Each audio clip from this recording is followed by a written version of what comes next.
morning, everyone. This is Ebony, and I'm the Container Queen. And I decided to just do a short little update on my garden and talk about herbs, because I don't seem to talk about herbs a lot. I always talk about tomatoes and peppers, but I'm going to talk about herbs this morning. I just finished watering my garden, and as you can see, everything is growing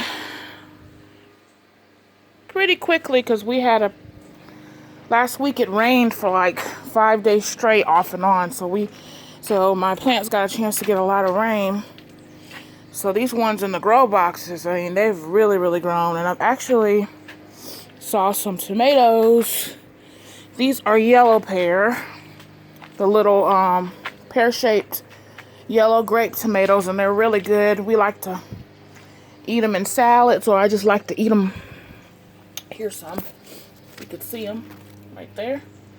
And we like to eat them in salads, or I just eat them off the vine when I come out here, so they're really good and sweet.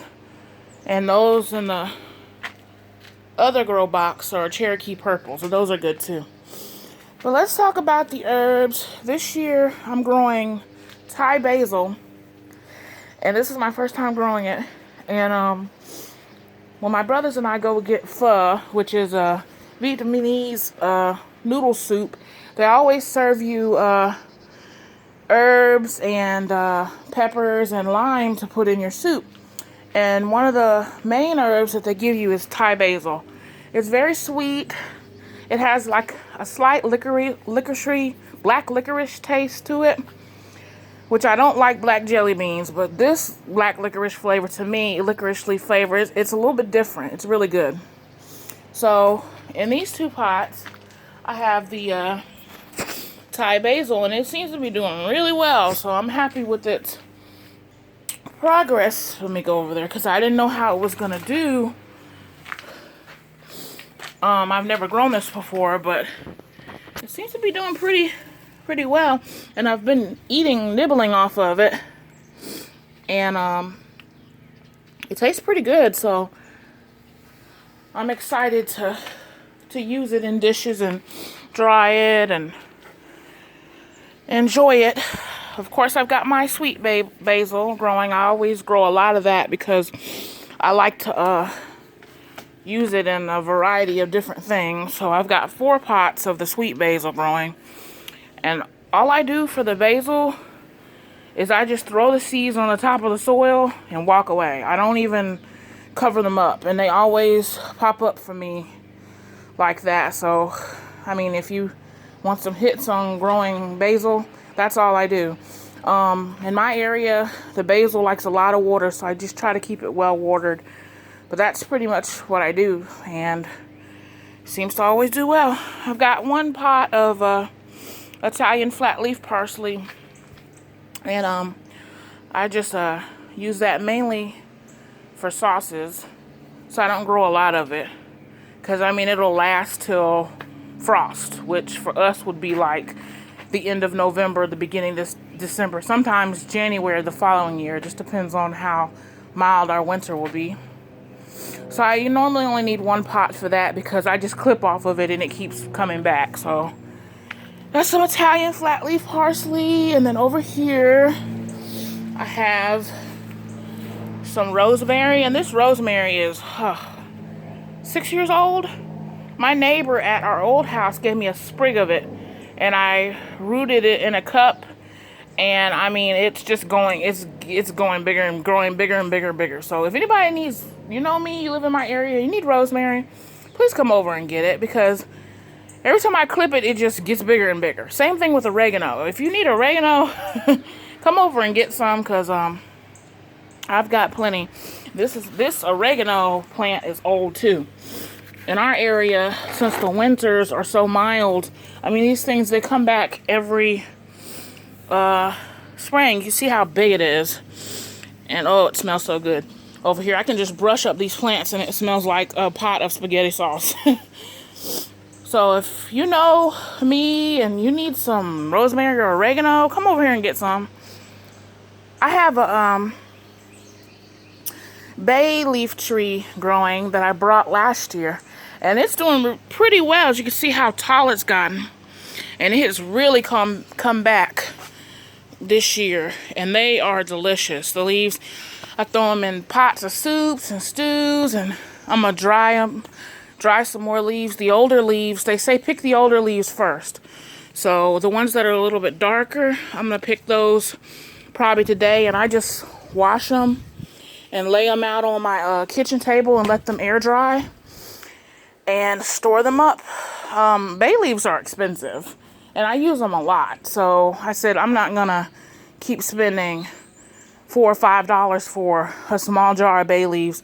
I'm gonna buy a tree. So I'm trying to debate if I'm gonna plant this in the ground, because it'll get huge if I do that, or if I'm gonna leave it in this pot. But it's doing pretty good in the container, so we'll see. But I think I paid $18 for this sap for the seedling tree, and it's doing pretty well. So I just keep it watered every day and fertilize it weekly, and that's it. And then over here I have chives and I have thyme. And I mentioned this before, thyme is my favorite herb.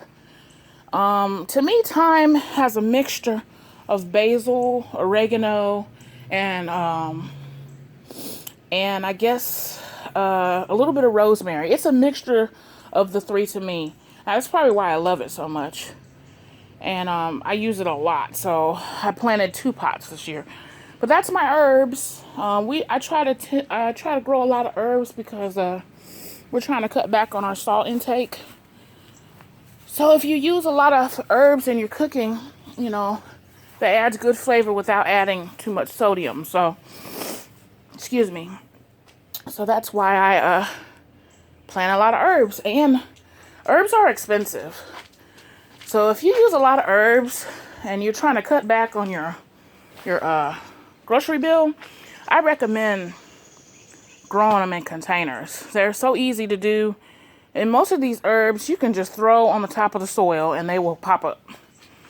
You just have to give them a little time, because herbs tend to take a little bit longer to germinate. That's what I've noticed. But if you grow them in pots and you keep them well watered and fed, they will do good for you. So I see a lot of people complain about the price of fresh herbs. Well, grow them yourself, and that's a big savings. I don't have any cilantro. I use it a lot, but it's getting too hot, and I waited too late. And so I can't plant any now, because if I plant cilantro, it's just going to bolt. Cilantro does not like heat at all. I've even tried the slow bolt variety that Baker Creek's, they sell the seeds supposedly supposed to be slow bolt. It didn't work either. They just bolted. As soon as it got hot, not even hot last year, warm, they went straight to seed. So I have to either plant cilantro very early in the spring or in the fall, because cilantro, it just does not like heat. And it, if you got a mild area, it might do better, but it doesn't do good in hot summer. So I don't even plant it, because I just know it's going to bolt. I might be able to plant it underneath this tree right here, so we can get some shade. I might try that and see how it works. But no matter, I've tried. I always summer trying to plant cilantro, and it always goes straight to seed, so I don't even bother with it. It's usually pretty cheap at the farmer's market, so I usually buy a bunch of bunches, and then I dehydrate it, and it's great. I use it for salsa and other dishes, soups and stews and stuff. So some people cilantro is something you either love it or you hate it. I know some people say it tastes like soap, but I love cilantro, so I use it a lot. So too bad it gets too hot here in Mobile, because I cannot plant it right now, because it's just gonna bolt. But those are the herbs that I use mostly in my kitchen. If you have any questions about growing herbs or growing in containers in particular, you know what to do. You can leave me a message on my Facebook page. This is Ebony. I'm the Container Queen. I hope this encourages you to grow something, and I hope everyone has a great weekend. And happy Mother's Day to all the mothers. Mother's Day is on Sunday. Happy Mother's Day. I hope you guys enjoy your weekend and be spoiled and kick back and eat chocolate and drink you a little glass of wine or something, and just enjoy your weekend. I hope everyone has a great weekend and a great Friday. Thanks for watching. Bye.